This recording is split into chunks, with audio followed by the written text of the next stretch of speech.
It's 5 a.m. 5 a.m. on my 35th birthday, and I've just got home from work. For the last couple of months, I've been working on a project with the West Coast, and so for the last couple of hours, I've been finalising and finishing some emails and documents for the client. But it's all gone now, it's all gone off to the client, so I've come home. It has been a particularly long week, and I must admit that 5 a.m. finishes, they're pretty unusual. But I must also say that it's been years that I've been working 12, 14-hour days, and you know what? I'm tired. It's 5 a.m. I should be sleeping, but instead I'm on the phone to my ex-boyfriend and I'm opening the present that my parents have sent me for my birthday. It's this.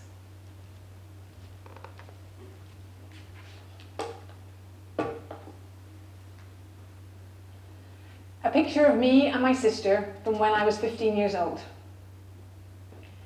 15 years old with my entire life ahead of me. And at that moment, looking at that photograph, I realize the sum of my life, it's work. I'm a lawyer by training, and by now I'm 10 years into my career as a tax consultant for an international accounting firm. On the face of it, I'm some kind of definition of success.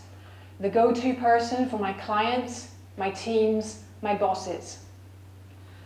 I'm someone who can come up with innovative solutions to very tricky problems, and I'm also a role model for other women in my team. But behind that definition of success is a pretty lonely existence, one of working long hours, working long nights, weekends, holidays. And bit by bit, my life is starting to fall apart. Always having to be top of my game, always having to be the strong one, never asking for help. And I'm just so tired of it all. And in that moment, as I look at this picture, I realize I don't want my life to be like this anymore. There has got to be more to life than this. And I'm right. Of course I am. But here's the problem. I feel trapped. Intellectually, I know there has got to be more to life than this, but emotionally, in every other way of my being, I also believe that this exhaustion, that's the price you pay if you work in corporate life. Because if you work in corporate life and you want to succeed and excel, that means putting the hours in, sacrificing your personal life, and always being in competition. That's what I learned when I was young, and that's been reinforced over time. If I want to succeed in the corporate world, I have to choose work, because I sure as hell can't choose my life. If I was to choose my life, in other words, to rest, take time to recuperate, I would be committing the cardinal sins of being selfish, lazy, unprofessional, and worse still, if I was to ask for help, that would just be weak. So in that moment, I realize I don't have a choice. That this is all there is, work. And so the very next day, the day after my 35th birthday, having looked at that picture, well, I get up and I go back and do exactly what I've always done. I choose work. Not to rest, not to look after myself. Work. Because I believe I don't have a choice. More than 10 years, let's not give away my age, but more than 10 years, let's say, since that photograph have passed, and I've learned a lot. Not least of which about this notion of not having a choice. And what I've realized is that was just a story I was telling myself. There is always a choice. Choices have consequences, but there is always a choice. And when I learned that, it changed my life. But when I learned that, I was more than 40 years old. If I'm here today to talk to you about it, it's because I don't want you to wait that long. So let's talk about these choices. Well, choices, we make them every day, don't we? That was me trapped. We make choices every day. Big ones and small ones. And the choices we make define who we are and who we become. Obviously, we would hope that all of the choices we make are made freely.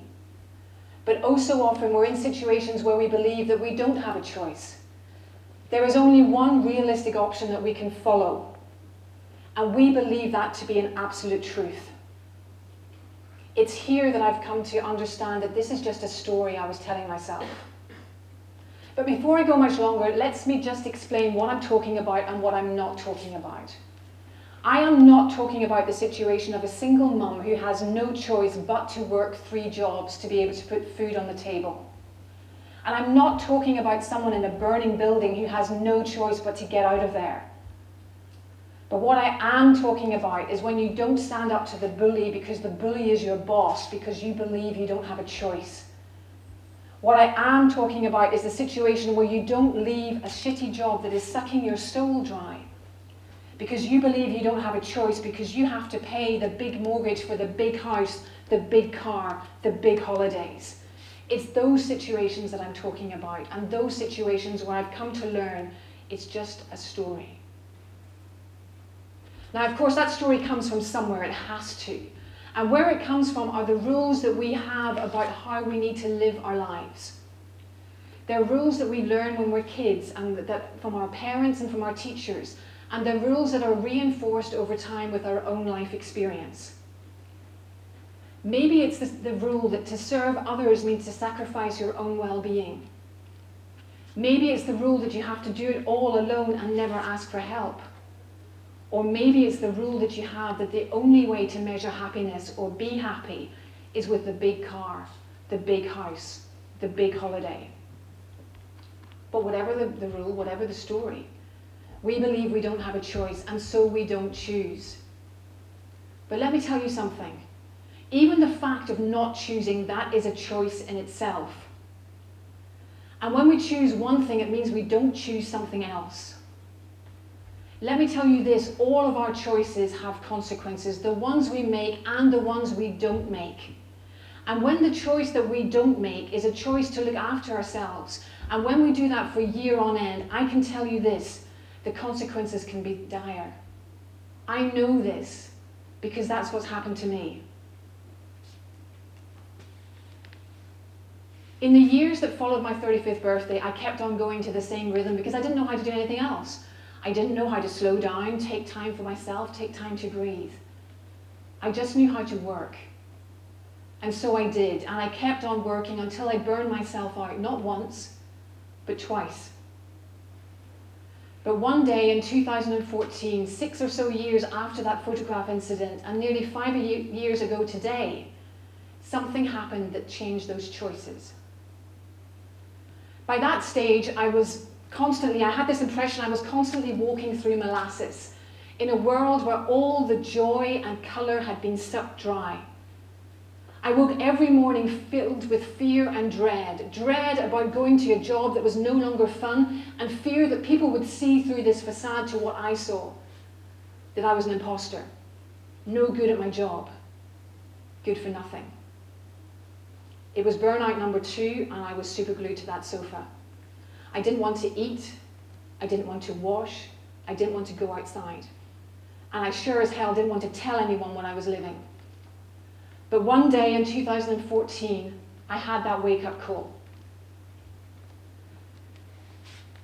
The 6th of March 2014, that was the day of the funeral of my colleague Peter. At the age of 67, Peter had died suddenly, and I just had to be at the funeral. He was a gentleman and a gentleman, and I needed to be there, even if it meant leaving the apartment for the first time in weeks. During the ceremony, I realised something. Peter hadn't just died of a heart attack. He'd committed suicide. He'd spent the Saturday and Sunday talking and joking with his friends, and on the Monday morning, he got up.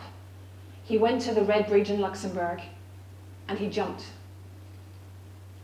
What really stood out for me during the ceremony were the words of his friends. We'd have been there in a moment, they said. Why didn't he just tell us? Their sadness is clear, but also their confusion, because they'd spent time with him less than 24, 48 hours before, but you know what? He'd said nothing. He didn't want anyone to know what he was living. And as I got back into the car that afternoon to come home, the tears came and my heart broke. At the age of 67, Peter believed he didn't have a choice. He was going through hell, but he believed he couldn't tell anyone, So he did the only thing he could. He jumped. And there was something in that story that resonated so strong. There was something in that story that acted as a mirror on my life and what my future could be. And I decided I didn't want that future. And there was something in his story that gave me courage. Courage to take a different choice. Not to go home to an empty apartment, an empty sofa, but instead to pick up the phone, ask for help, and believe that someone would be there when I needed. And so I did. Over the last 5 years, I've picked myself up and I've taken back the choice. I've started to see the stories I was telling myself and the rules that were behind it, and I've started to make different choices. First of all, I had to sleep. I had to rest, and I had to take some distance to see that I wasn't so trapped as I thought I was. I had to find my friends, remember I wasn't alone, and I had to find a bloody good therapist. And also over time, I started to ask myself, what was it I really wanted in life? What was important to me and what wasn't important to me? And in late 2014, I left my tax career behind and I started a new life. Today, I'm a coach and a strategist, and I own my own business. And some of the work that I'm most proud of is the work that I do with others to help them find their stories. I don't have all the answers. This is still a work in progress. But at least today, more often than not, my own health, my own well-being, those are the most important choices that I make every day. And what I've also come to realize is that boundaries and sleep and rest, that's not about being lazy or selfish. That's about protecting my own best asset, myself and my health. If I'm tired and running on empty, I'm no good to anyone. Over the last 5 years, I've also talked to other people about their journeys through burnout. People don't like to talk about this because it's a nasty word. But what I found is that when I've shared my story, others have listened and they've shared theirs too. And what I've seen is that they've all had to do their own work. They've all had to find those stories and those rules, and they've all had to deal with the shadows. All of them had a day. They had a trigger, something that made them take a different choice. For one of them, it was a motorbike accident. For another, it was watching a colleague drop down dead at work. For a third, it was the day she realized she was so exhausted she couldn't remember how to make spaghetti bolognese for her kids. But whatever the reason, whatever the trigger, one day there was a choice, and they have chosen. They have chosen their well-being over the need to constantly please everyone else. And like me, they come back fighting fitter and stronger because they can show up as their best version of themselves. Their best version, not some simplified version of someone who's so exhausted they have to fight to get through a single day. But is all of that easy? Is it easy to walk through the door and get out of the cage? No, of course it's not easy. It's not easy because so often we don't see that it's a story, we just see that it's an absolute truth. It's not easy because even if we saw that we did have a choice, the very thought of being able to make that choice brings forward a guilt so deep-rooted, a guilt so strong about breaking that rule, that it's the guilt that becomes the most difficult thing to shift. And it's not easy because when we take back that choice of our own well-being, then we're taking back responsibility for our own lives, and we're leaving to one side the possibility to remain a victim of everyone else for an entire lifetime. So no, it's not easy. But it can be done. It is possible to change that story, but it starts with seeing the story in the first place. And if I may, I'd like to share with you what I've learned over the last few years from my journeys and from what I've been reading. And it's this. First of all, it's to notice the moments when you're telling yourself that you don't have a choice. And it's to start to realize that that's just a story. And then to find what the rule is behind there. For me, the rule that I was telling myself was that if I rested and took time for myself, I was being lazy. And if I was being lazy, I would never succeed. And when you find that rule, be kind to yourself, because that rule has been there for a long time. Secondly, it's to question that story. Is that story helping or hindering you? If you were to flash forward 5 or 10 years where you blindly follow that story, what impact will that have on your life, on your happiness, on your well-being? Is that what you want for yourself? And thirdly, is to change the story. What could be a story that would be more helpful for you? For example, for me, what I tell myself today is that if I rest and recuperate when my body tells me I need to, I can come back stronger and I can serve my clients and my tribe so much better. Is it easy to do all that? Of course not. But it can be done. It's a muscle that you can use and you can strengthen. I didn't know it at 5 a.m. on my 35th birthday, but I can tell you I know it now. And so this is my invitation to you as I close my speech. It's to take back control of your choices and change the story. Notice the choices you're making and the ones you're not making. What would it be like if you could take back control? If you could take back control of your choices and live the life you want to lead. Because your future, today is the first day of the rest of your lives. Your future is there for the taking. So what would it be like if you could take back control and change the story? What future full of joy and colour and love and laughter will you choose for yourself today? Thank you.